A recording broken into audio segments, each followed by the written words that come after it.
Mensaje número 54. El soldado de Jesucristo. Primera de Timoteo, capítulo 6, verso 12.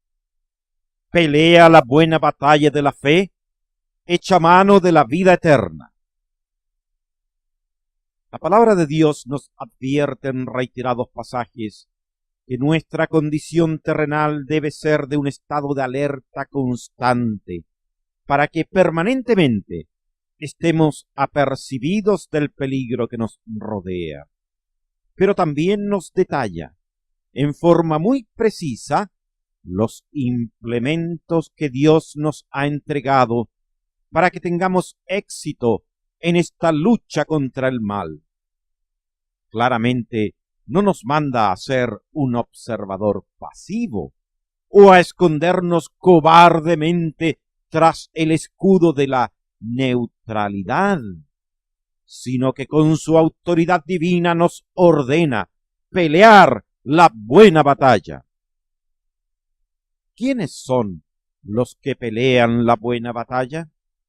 Naturalmente no son aquellos que consideran que su responsabilidad es solamente instalarse cómodamente en el asiento de una iglesia a escuchar, sino el que activamente y de una forma decidida y valiente contiende ardientemente por la fe.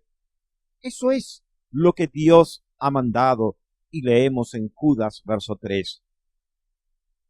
Que contendáis ardientemente por la fe que ha sido una vez dada a los hombres.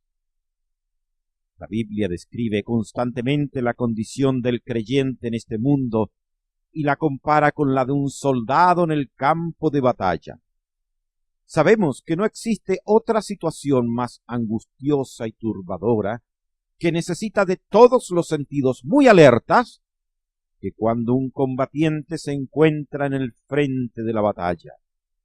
Naturalmente que esta analogía no va para aquellos tibios y soñolientos que son arrastrados en la retaguardia por la inercia de las mayorías o de sus líderes terrenales, y no alcanzan a escuchar ni prestar atención a la voz de su capitán, Cristo nuestro Señor.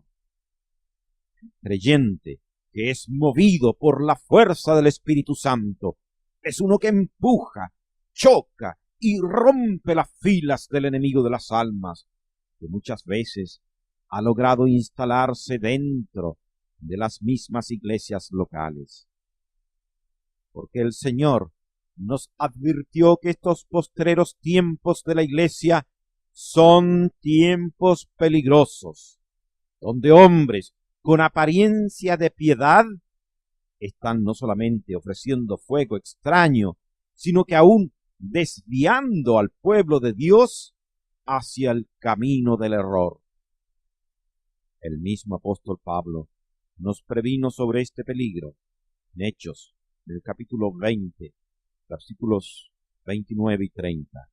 Porque yo sé que después de mi partida entrarán lobos rapaces que no perdonarán al rebaño, y de vosotros mismos se levantarán hombres que hablen cosas perversas para arrastrar tras sí a los discípulos. Cuando tomemos plena conciencia de nuestra situación y que nos encontramos en el frente de batalla, donde se encuentran muchos focos de disturbio, conspiración y alzamiento, cuando sintamos resonar las balas enemigas a nuestro alrededor, será el momento cuando todo lo terrenal perderá su valor. ¿Podría alguien imaginar una situación más irracional que si en todo el fervor de una batalla un soldado estuviera preocupado de adueñarse de un automóvil último modelo o de una lujosa propiedad? ¿De qué podría servirle todo eso cuando él está de paso en ese peligroso lugar? El único pensamiento que ocupa su mente es mantenerse vivo para un día poder regresar a su hogar junto a sus seres amados. Así debería ser con el creyente. Todo lo terrenal pierde su valor y su único anhelo es llegar pronto a sus moradas celestiales junto a su Señor. Desea poder decir como el apóstol Pablo, 2 Timoteo capítulo 4, verso 7, he peleado la buena batalla, he acabado la carrera, he guardado la fe. Por lo demás, me está guardada la corona de justicia, la cual me dará el Señor, juez justo, en aquel día, y no solo a mí, sino también a todos los que aman su venida. Frecuentemente, la lucha más severa se dará en los momentos que estemos menos preparados para la batalla. Satanás anda como león rugiente, buscando a quien devorar, y para cumplir más exitosamente su nefasta misión, se ha disfrazado como ángel de luz. 2 Corintios 11, verso 15. Así que no es extraño si también sus ministros se disfrazan como ministros de justicia. Muchas veces he escuchado citar este pasaje y se refieren a que sus ministros pueden disfrazarse. Pero la verdad es que Dios dice, se disfrazan, porque es un hecho, no una posibilidad. No existe peligro mayor para el soldado que el exceso de confianza, porque esa autosuficiencia le dará el abandono de ese estado de alerta que le permitió salir airoso en la batalla frontal. Satanás conoce esa debilidad humana y es muy sagaz para hacer sus arremetidas, especialmente después de una victoria. Pero nuestro Señor también lo sabe y no nos dejará en esos momentos que más lo necesitamos. Esto lo vemos en el caso de Abraham, cuando después de la victoria sobre 4 reyes con los cuales luchó para obtener la libertad de Lot, fue entonces, y no antes, que se presentó Melquisedec con el pan y el vino. La lección está allá, el relato en Génesis en el capítulo 14. No fue cuando Abraham perseguía a aquellos reyes, sino más bien cuando el rey de Sodoma perseguía a Abraham, buscando su alianza. Para una lucha de esa naturaleza, Abraham tenía necesidad de una comunión más profunda con Dios, el pan y el vino. Recuerdo haber leído en la biografía de un siervo del Señor que inmediatamente después de su predicación, una hermana de la iglesia se adelantó para saludarlo y felicitarlo por tan magistral mensaje. Le dijo, este ha sido el mejor mensaje que ha predicado. A lo que el hombre de Dios replicó con firmeza, lo sé, Satanás me dijo lo mismo antes de bajarme del púlpito. Necesitamos siempre estar alertas a los dardos que el enemigo nos puede arrojar. Caminamos sobre un terreno minado. Debemos movilizarnos con mucho cuidado y sigilo. El Señor nos dijo, Mateo capítulo 10, verso 16, he aquí, yo os envío como ovejas en medio de lobos. Sed pues prudentes como serpientes y sencillos como palomas. Pero para esta misión tan peligrosa, el Señor nos ha provisto de todos los elementos para asegurarnos la victoria, porque nos dice que, Romanos 8:37, antes, en todas estas cosas somos más que vencedores por medio de aquel que nos amó. ¿En cuáles cosas somos más que vencedores? Lo dice en el versículo 35, donde nos previene de los peligros que nos sobrevendrán: tribulación, angustia, persecución, hambre, desnudez, peligro, espada. En todo esto somos más que vencedores. Pero no olvidemos jamás que esa victoria se logra por medio de aquel que nos amó, Cristo el Señor, nuestro único capitán, a quien servimos en este ejército vencedor. El poder y la fuerza de los victoriosos están en el Señor. Efesios 6:10. Por lo demás, hermanos míos, fortaleceos en el Señor y en el poder de su fuerza. Hay quienes pretenden llegar a la ciudad celestial trepando el muro con sus propias fuerzas, pero siempre será más sabio utilizar la escalera de Jacob. Después de aclarar la procedencia del poder y la fuerza que disponemos, nos entrega una lista de los pertrechos que se nos ha otorgado para ser usados en esta lucha contra los gobernadores de las tinieblas de este mundo. Efesios capítulo 6, verso 13. Toda la armadura de Dios para poder resistir y estar firmes. Porque, ¿de qué nos serviría todo esto si ante la menor arremetida del enemigo saliéramos huyendo? Una de las cosas que debemos recordar es que todo este equipamiento que se nos ha entregado es solamente para hacer frente al enemigo. La armadura no tiene ninguna protección para la espalda, porque no se considera la huida. El reino de Dios es de los valientes. Apocalipsis capítulo 21, verso 8. Los cobardes tendrán su parte en el lago de fuego. Y continúa en Efesios capítulo 6, verso 14. Estad, pues, firmes, ceñidos vuestros lomos con la verdad. El versículo de Apocalipsis 21, 8, que recién cité, está encabezado por los cobardes y concluye esa lista con los mentirosos. La verdad es un elemento imprescindible en el testimonio del cristiano para mantenerse firme, porque en Marcos 4:22 dice: no hay nada oculto que no haya de ser manifestado, ni escondido que no haya de salir a la luz. Volviendo a Efesios 6:14, dice: vestíos con la coraza de justicia. Se refiere a la justicia de Dios. Esto es lo que cubre el pecho del verdadero soldado de Jesucristo.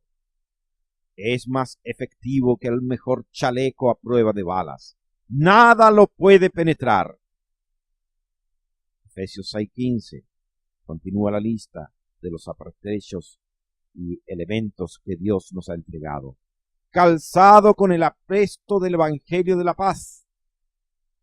Isaías 52:7 dice: cuán hermosos son sobre los montes los pies del que trae alegres nuevas, del que anuncia la paz. ¿Para qué se utiliza el calzado? Naturalmente que para caminar, y en este caso para caminar y llevar las buenas nuevas del Evangelio Santo de Dios. Pero lamentablemente en nuestros días, la gran mayoría de los que se autodenominan cristianos andan descalzos. Total, para estar sentados en la banca de una iglesia los días domingo no lo necesitan, porque no están ocupados en llevar el Evangelio como ordenó el Señor. Efesios 6:16. Sobre todo tomad el escudo de la fe, con que podáis apagar todos los dardos de fuego del maligno. Con justa razón nuestro texto inicial dice: pelead la buena batalla de la fe, porque sin fe es imposible agradar a Dios. Sin embargo, el autodenominado cristianismo del día de hoy descansa primordialmente sobre lo que ven. ¿Cuántos son los que dicen que están en un lugar u otro porque han visto grandes señales y milagros? Aunque sabemos que la fe es la certeza de lo que no se ve. Seguramente que a esto se debe a que muchos miembros de iglesias han sido consumidos por el fuego de la duda y confusión, porque andan por vista y no por fe. No tuvieron ese escudo para protegerlos. Efesios, capítulo 6, verso 17. Y la espada del Espíritu, que es la palabra de Dios. Soldados que cogen su espada únicamente para sacarle brillo y se preocupan de lucirla reluciente en su vaina, no son verdaderos soldados. El guerrero eficaz llevaba su espada desenvainada, muchas veces sucia, con la sangre de sus enemigos, porque la utilizaban para hacer cortes e inferir el mayor daño posible al contrincante. Hoy, el enemigo se ríe de muchos cristianos, porque pretenden enfrentarlo sin la espada del Espíritu, que es la palabra de Dios. Efesios, capítulo 6, verso 17. Y tomad el yelmo de la salvación. El yelmo era el casco que protegía la cabeza del guerrero. El enemigo pretenderá atacar con muchas dudas al cristiano, pero si tiene bien puesto el yelmo de la salvación, sus estocadas no tendrán efecto. La seguridad de nuestra salvación es indispensable para mantener los sentidos espirituales bien despiertos. Incluso en nuestro texto dice: pelea la buena batalla de la fe, echa mano de la vida eterna. Sí, de ese yelmo de la salvación. Una vez que hemos subido en el barco cuyo capitán es el Señor, no hemos de temer a las tormentas ni huracanes. Los vientos de las tribulaciones no podrán hacernos naufragar. Hay quienes enseñan que uno se puede alistar en el ejército glorioso del Señor y más adelante desertar, para luego volver a incorporarse a sus filas. Creen que una persona puede ser regenerada y posteriormente perder su salvación para más tarde volver a salvarse. Eso de ser regenerado para después llegar a ser regenerado y en algunos casos a regenerado, porque en esos lugares están acostumbrados a pasar todos los días domingo cuando hacen un llamado al altar. Esa doctrina no existe en la Biblia. El Señor dice con absoluta claridad, Juan capítulo 10, verso 28, yo les doy vida eterna y no perecerán jamás, ni nadie las arrebatará de mi mano. La salvación es un regalo de Dios, no un premio. El Señor la da y promete que no se puede perder jamás. Con justa razón la define como vida eterna, para siempre. Incluso llega a prometernos en 2 Timoteo capítulo 2, verso 13, si fuéramos infieles, Él permanece fiel. La salvación depende de su fidelidad, no de la nuestra.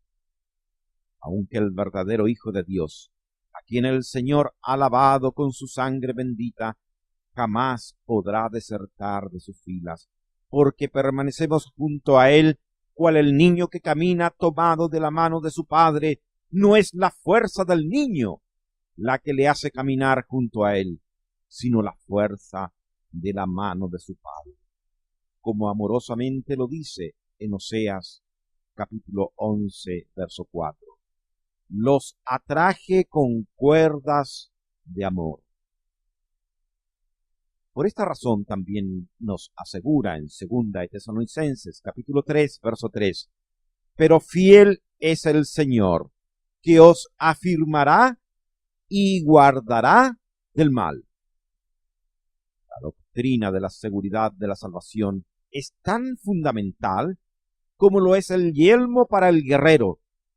De lo contrario, sería tan absurdo como lanzarnos a las aguas profundas del mar para pretender rescatar a un náufrago sin saber nadar. Ser un soldado de Jesucristo significa ser un guerrero, uno que pelea la buena batalla de la fe. ¿Es usted un combatiente de ese ejército? Entonces, revise si lleva el calzado del apresto del Evangelio. Obviamente, si es uno de aquellos que se ha conformado solamente con permanecer sentado, no lo necesitará. Pero de lo contrario, examine su atuendo. ¿Lleva toda la armadura que le ha provisto el Señor? La vida del verdadero creyente es una constante lucha. Por este motivo la compara con la vida de un guerrero. El Evangelio es un mensaje de paz, pero al mismo tiempo produce una reacción violenta en aquellos que lo rechazan. A esto se refiere el Señor cuando habla de la paz. Una es la paz que deja en el corazón del Hijo de Dios al saber que todos sus pecados han sido perdonados y que le aguarda una eternidad gloriosa junto al Señor. Esa es la paz de Dios, que también nos transmite una paz con Dios, pero también nos dice el Señor que no vino a traer paz para con los inconversos, sino lucha y confrontación. Mateo capítulo 10, verso 34. No penséis que he venido para traer paz a la tierra. No he venido a traer paz, sino espada, porque he venido a poner en disensión al hombre contra su padre, a la hija contra su madre, y a la nuera contra su suegra, y a los enemigos del hombre serán los de su casa. El creyente no puede gozar de paz en la tierra. Su vida es una constante lucha. Esto lo podemos ver aún con nuestros propios familiares inconversos, como dijo el Señor. También es casi inconcebible considerar que en los lugares de trabajo el creyente, aún destacando por su seriedad, responsabilidad, puntualidad y eficiencia, deba sufrir la persecución más despiadada de sus jefes y compañeros. Esto se debe a que haga lo que haga el creyente por no molestar a nadie, esa luz de santidad que irradia es la que irrita a los inconversos, porque esa luz deja al descubierto sus propias faltas, y eso lo transforma en un enemigo peligroso. Juan capítulo 3, verso 20. Porque todo aquel que hace lo malo aborrece la luz y no viene a la luz para que sus obras no sean reprendidas. Este es el motivo por el cual a los hijos de Dios, aun considerando su buen testimonio y su responsabilidad y eficiencia con la cual responden su trabajo, aún allí encontrará oposición, porque ellos son de las tinieblas y las cosas malas que hacen quedan al descubierto a través de la luz que irradia el cristiano, y eso les produce escozor. Otro elemento muy importante que dispone el soldado es cuando sabe que la guerra pronto terminará. No hay un aliciente más reconfortante en el frente de batalla cuando llega el anuncio de que la guerra pronto se acabará. De igual manera, para el creyente, cuando el príncipe de paz ponga fin para nosotros esta confrontación con la carnalidad, con los falsos hermanos y los inconversos en general. Eso pronto también acabará. Ya se escucha el ruido de la voz del Señor levantándose de los cielos para llamar a su iglesia. Así que la guerra en la cual nos encontramos pronto acabará. Hermanos, recuerden, esta guerra pronto se acabará. ya no habrá más lucha ni dolor, porque en aquel día podamos decir, como el apóstol Pablo al finalizar, he peleado la buena batalla. Que así sea. Amén.